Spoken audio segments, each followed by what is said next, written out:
issue that we are discussing tonight, frankly, is perhaps the most important issue facing our entire planet.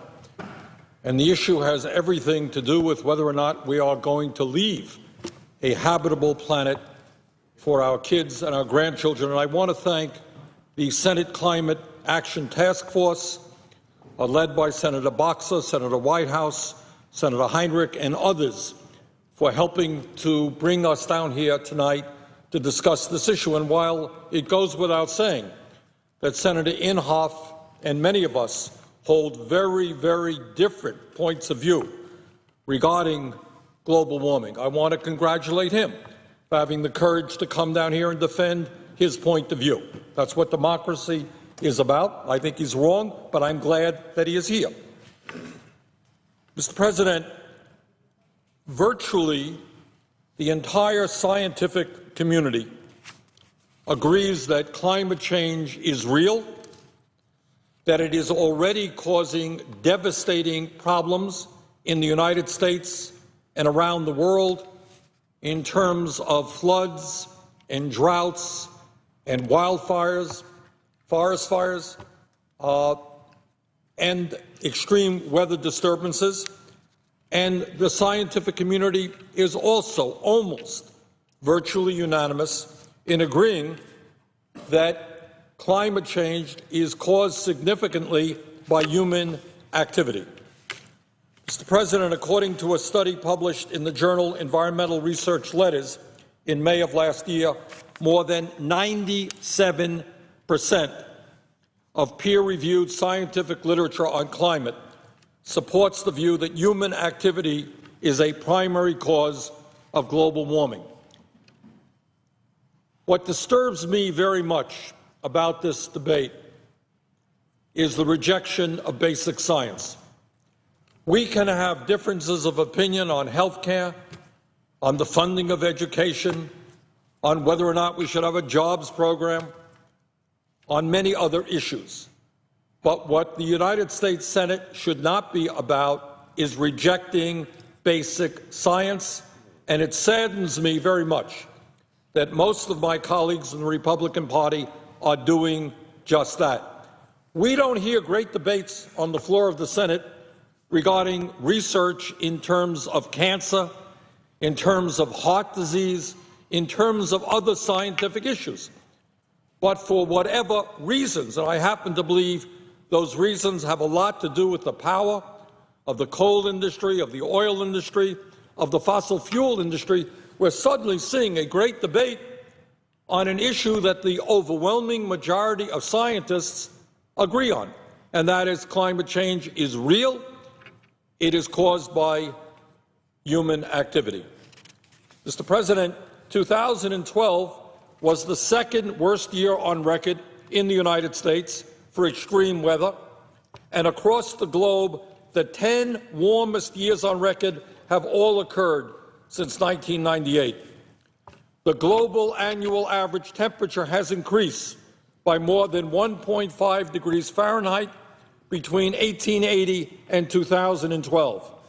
Just last month, the White House released the National Climate Assessment emphasizing that global warming is already happening and warning, and people should hear this, warning that global warming could exceed 10 degrees Fahrenheit in the United States by the end of this century. 10 degrees Fahrenheit.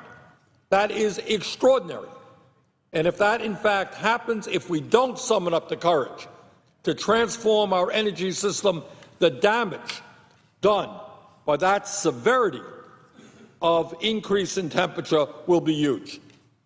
Mr. President, also last month scientists reported that a large section of the West Antarctica ice sheet is falling apart and that its continued melting is now unstoppable. Bloomberg reported on the 1st of June that Australia hit new heat records in May. The 24-month period ending in April 2014 was the hottest on record for any two-year period, and the 24-month period ending with May 2014 is expected to exceed that. But it's not just Australia. It is my home state of Vermont. Mr. President, the Associated Press reported just last week that the average temperature in both Vermont and Maine rose by 2.5 degrees over the past 30 years. This is the second highest of any state in the lower 48 after Maine. Maine and Vermont are at the top. Lake Champlain provides one telling illustration of these changes. It freezes over less often and later in the winter than it used to. Between 1800 and 1900, Lake Champlain froze over 97 out of 100 winters, 97% of the time. That number began dropping after 1900, and in the past 40 years, Lake Champlain has only frozen over 17 times. These changes impact the ski industry. They weaken our maple industry, and they allow pests to survive the winter unharmed and to become more damaging to trees and crops as a result. And these impacts are expected to worsen. According to the 2014 National Climate Assessment, temperatures in the Northeast could increase an additional 10 degrees Fahrenheit by 2080 if emissions continue at their current rate. By the end of the century, summers in Vermont, our beautiful summers, could feel like summers in Georgia right now. And I love the state of Georgia. It's a great state. But the state of Vermont would prefer to have our summers the way they have been, not Georgia's. The thing is, these new proposed carbon pollution standards are actually quite modest.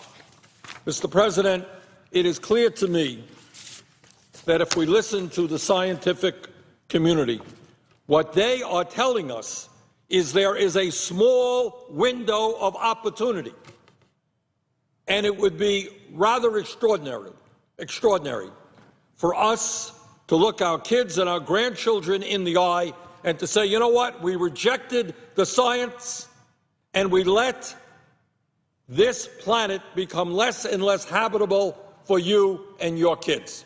We have a moral responsibility not to do that. It seems clear to me what we should be doing, and I think the scientific community is in agreement. First, we need to aggressively expand energy efficiency all over this country. In terms of older homes and buildings, we can save an enormous amount of fuel, cut carbon emissions, lower fuel bills, create jobs if we do that. Furthermore, we must move aggressively to such sustainable energies as wind, solar, biomass, geothermal, and other technologies, and we must invest in research and development to make those technologies even more efficient. In my view, it is a no-brainer to say that we must reject the proposed Keystone XL pipeline once and for all. We need to end tax breaks and subsidies for oil and coal companies, which amount to well over $10 billion a year. We should not be subsidizing those companies that are helping to destroy our planet. Finally, we need to price carbon through a carbon tax or some other approach so that the real cost of burning carbon are reflected in the price. And I'm very proud that Senator Barbara Boxer, chairperson of the Environmental Committee, and I introduced such legislation last year. Bottom line is, Mr. President, we are in a pivotal moment in history. This Congress has got to act. It has to act boldly. And when we do that, when we cut greenhouse gas emissions, when we transform our energy system, we can save many people money on their fuel bills, we can cut pollution in general, we can cut greenhouse gas emissions significantly, and we can create good-paying jobs all over this country. Bottom line here is we cannot afford to reject basic science. We have to listen to what the scientific community is saying. We have got to act aggressively, and let's do it. And with that, Mr. President, I would yield the floor.